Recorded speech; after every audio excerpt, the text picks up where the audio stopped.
Well, greetings.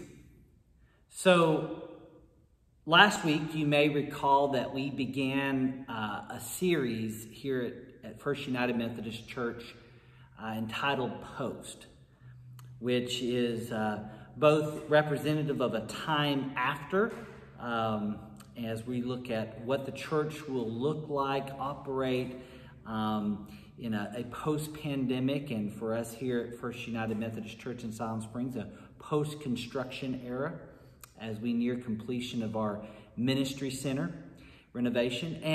But we also talked about how post also serves as an acronym for a spirit, a forward-looking spirit for a thriving church. And that a post church is one that is providing radical hospitality, open to change, staying in love with God, and taking risks for Jesus. Now, this week we're going to really start digging into those four words, those four letters, and we're going to begin over the next few weeks looking at what it means to provide radical hospitality. This week specifically, we're going to talk about how it's so important for us to make room for God before we're able to offer radical hospitality to others. We have to avail ourselves of the radical hospitality that is offered through the grace and love and mercy of Jesus Christ, and opening our hearts and our minds and making room for God.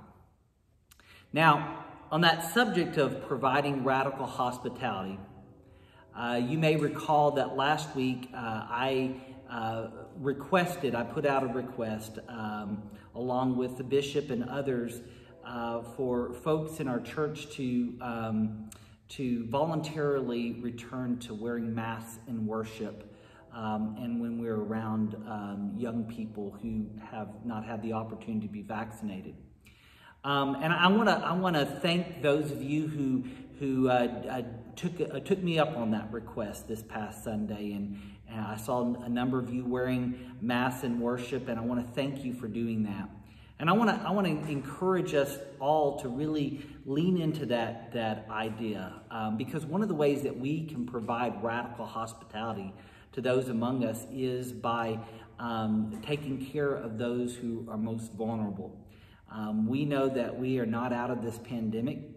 We also know that while the mask may not provide all that much protection to us, wearing them helps protect those around us, especially the most vulnerable, which are young people who are not eligible for the vaccine, as well as those who are immunocompromised. And we want to make everyone in worship feel welcomed and cared for.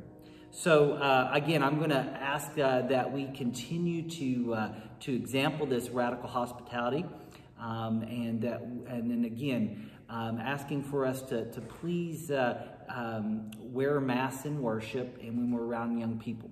I know a lot of us are done with these masks. We wonder, well, we're not wearing them in this place or that place, but let the church be a place where we can show that hospitality to others.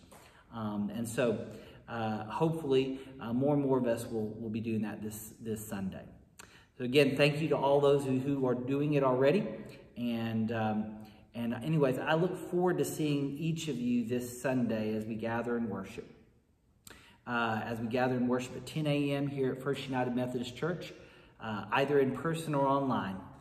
Until then, may the grace of God be with you, and I'll see you soon.